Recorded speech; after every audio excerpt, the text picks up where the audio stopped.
Hello student, good afternoon.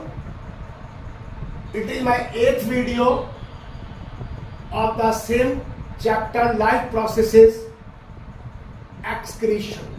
In this video we discuss about the excretion. It is only for 10th class students. देखिए excretion का मतलब क्या है। Excretion का मतलब है कि हमारी बॉडी में बहुत सारे मेटाबॉलिक प्रोसेसेस होती है। उन मेटाबॉलिक प्रोसेस के बाद वेस्ट प्रोडक्ट प्रोड्यूस होते हैं। उन वेस्ट प्रोडक्ट का रिमूवल जो है वो जरूरी है। तो रिमूवल ऑफ और एलिमिनेशन ऑफ मेटाबॉलिक वेस्ट उस आउटसाइड द बॉडी, उसको हम एक्सक्रीशन कहते हैं। मेटाबॉलिक होता है, जो मेटाबॉलिज्म होता है उसमें कैटाबॉलिज्म और एनाबॉलिज्म दोनों होते हैं। उनमें वेस्ट प्रोड्यूस होता है, उनका रिमूव किया जाता है। अब यहाँ पर जो वेस्ट प्रोडक्ट रिमूव किए जाते हैं उन्हें नाइट्रोजिनस वेस्ट कहते हैं। क्या कहते हैं उनको? Nitrogenous waste. इसमें आपका यूरिया है, यूरिक एसिड है और अमोनिया है। These three are the nitrogenous waste. Their removal is very important because body cannot be stored to them for a longer time. Besides these waste or besides these nitrogen waste, some other waste are also being produced. Carbon dioxide, sweat, bile pigment, earwax and fecal matter. ये भी हमारे waste है। These are not the nitrogen waste, but these are also the other waste. इनका removal भी किया जाता है from the body और इनको भी हम एलिमिनेट करते हैं through the various part of the body. Body के डिफरेंट पार्ट से इनका भी एलिमिनेशन किया जाता है। अब एक्सक्रीशन इन यूनिसेलुलर एनिमल। यूनिसेलुलर एनिमल में अमीबा आता है। अमीबा एक यूनिसेलुलर एनिमल है जो कि इमोर्टल है, जिसकी डेथ नहीं होती। आप देखिए यहां पर ये दो फिगर है, ए एंड बी। एक फिगर के अंदर यहां पर जो स्ट्रक्चर है इसको हम फूड वैक्यूल कहते हैं, डाइजेशन। तो इस फूड वैक्यूल के अंदर यहां पर फूड स्टोर है, लेकिन जब ये फूड डाइजेस्ट हो जाता है तो these waste remain inside the vacuole. Waste vacuole के अंदर रह जाते हैं और कुछ वेस्ट बॉडी के अंदर से यहां आ जाते हैं by the process of diffusion.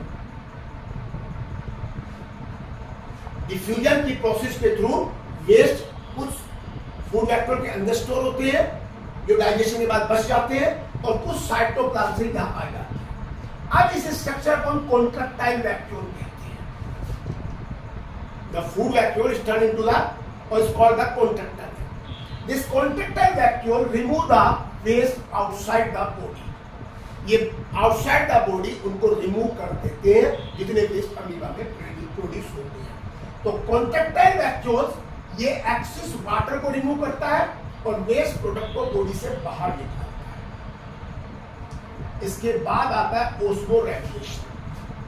Osmo regulation वो प्रोसेस है जिसके अंदर maintain the level of water and ions. इस वाटर का और आयंस का, वाटर एंड आयंस का जो लेवल है, कितना वाटर बॉडी में चाहिए, कितने आयंस चाहिए, उसको मेंटेन करती है बॉडी के अंदर।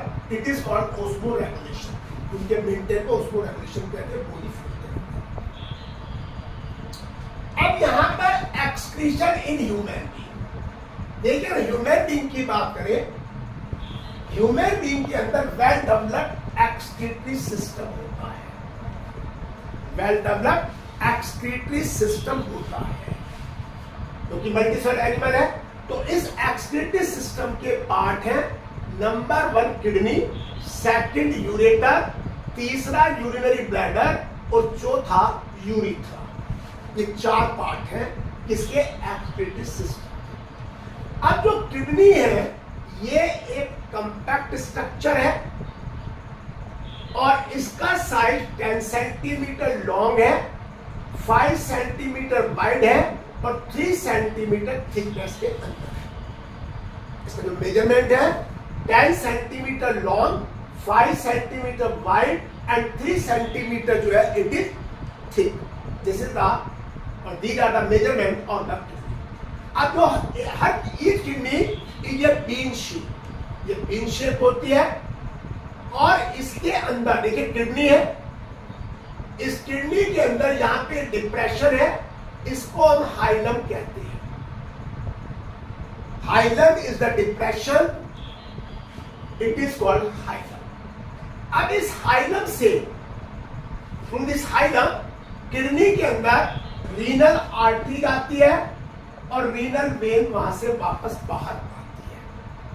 रीनल आर्टरी देखिए ये किडनी है, इस किडनी के अंदर ये रीनल आर्टरी जा रही है और ये रीनल वेन है, ये यहां से बाहर आ रही है।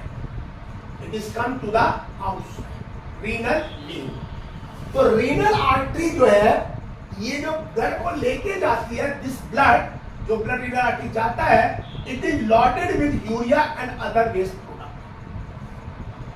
Renal artery carries the blood which is loaded with urea and waste, और उनको किडनी में ले जाने के बाद वहां जब फिल्टर हो जाते हैं तो रीनल वेन फिल्टर्ड ब्लड को लेके आती है and carry away the kidney. एक किडनी रीनल आर्टरी किडनी तब लेके आती है और रीनल वेन वहां से बाहर लेकर चली जाती है।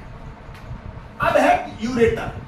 अब देखिए किडनी में अगर आप देखिए, किडनी में यहां से देखिए ये किडनी है, इस किडनी से यहां से ये ट्यूब लाइक स्ट्रक्चर बाहर आ रही है जिसको आप यूरेटर कहेंगे।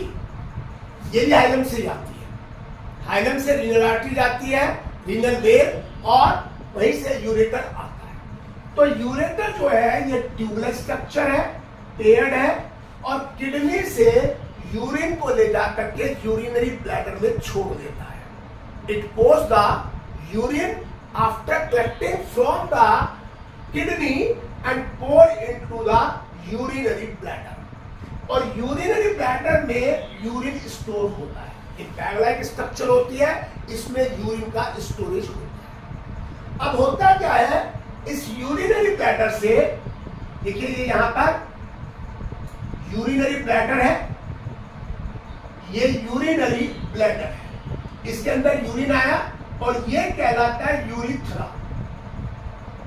अब इस यूरिथ्रा से यूरिन बाहर आता है, यानी कि यूरिथ्रा ट्यूबलेस स्ट्रक्चर है विच arise from the urinary bladder. और ये यूरिनरी ब्लैडर से अराइज होती है, ट्यूबलेस स्ट्रक्चर होती है, इससे यूरिन जो है वो बाहर पास आउट कर दिया जाता है। अब यहां पर each kidney is made up of nephron. Nephrons are the basic unit of the kidney, and each kidney has the million in number. ये मिलियन इन नंबर होते हैं स्मॉल साइज के होते हैं। ये ब्लड का फिल्ट्रेशन करते हैं, यानी कि फिल्ट्रेशन का मतलब they act like a seal, छन्नी का काम करते हैं नेफ्रॉन, इसलिए ब्लड का फिल्ट्रेशन होता है। जब ब्लड फिल्टर हो जाता है तो उसमें से वाटर बाहर आता है, यूरिया बाहर आता है, प्रोटीन्स आ जाती है, अमीनो एसिड्स आ जाते हैं और ग्लूकोज भी आ जाती है। उन सबका रिएब्जॉर्प्शन हो जाता है, वाटर का भी रिएब्जॉर्प्शन हो जाता है, मिनरल्स का। लेकिन वाटर और मिनरल्स का रिएब्जॉर्प्शन 100% नहीं होता, लेकिन up to a maximum quantity, up to maximum extent water और मिनरल्स एब्जॉर्ब। लेकिन अमीनो एसिड एंड ग्लूकोज दोनों कंप्लीटली एब्जॉर्ब होते हैं, इनका 100% एब्जॉर्प्शन होता है अगर हमारी किडनी में कोई डिसऑर्डर नहीं है। तो अगर डिसऑर्डर है तब इनके फिल्ट्रेशन, इनके एब्जॉर्प्शन पे फर्क पड़ जाएगा। तो जब ये एब्जॉर्प्शन हो जाते हैं सारे सब्सटेंसेस, तो remaining part is called the urine. जो बच जाता है बाद में उसे यूरिन कहते हैं। क्या कहते हैं उसको? यूरिन कहते हैं। ये यूरिन हमारा लाइट येलो कलर का होता है और ये pH 6.4 it is the acidic in nature. हमारा यूरिन एसिडिक इन नेचर होता है। When we pass out it, जब इसे बाहर निकालते हैं ये हमारा एसिडिक मीडियम में होता है। अब देखिए एक्सक्रीशन प्लांट्स में भी होता है। देखिए प्लांट्स में एक्सक्रीशन होता है, प्लांट्स में ह्यूमन की तरह कोई स्पेशलाइज सिस्टम नहीं होते, क्योंकि प्लांट्स में मैक्सिमम टिश्यू डेड होता है।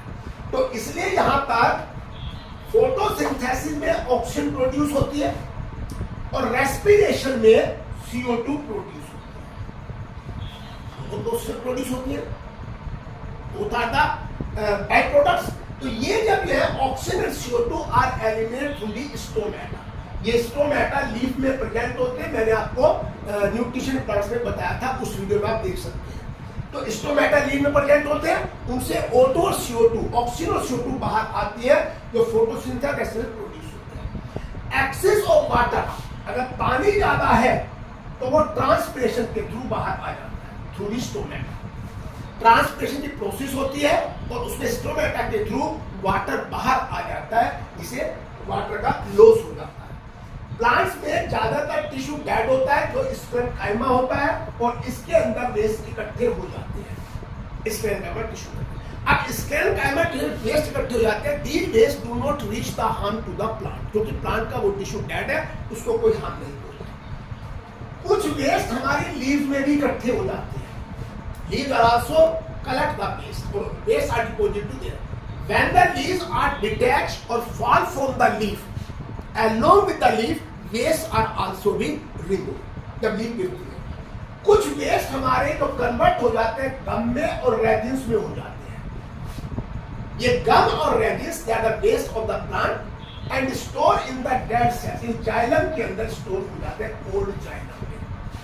कुछ वेस्ट हमारे प्लांट जो है ये excrete directly into the soil, उनको सोयल के अंदर वेस्ट को निकाल देते हैं। इस तरीके से जो एक्सक्रीशन प्लांट्स है और एक्सक्रीशन इन एनिमल्स है।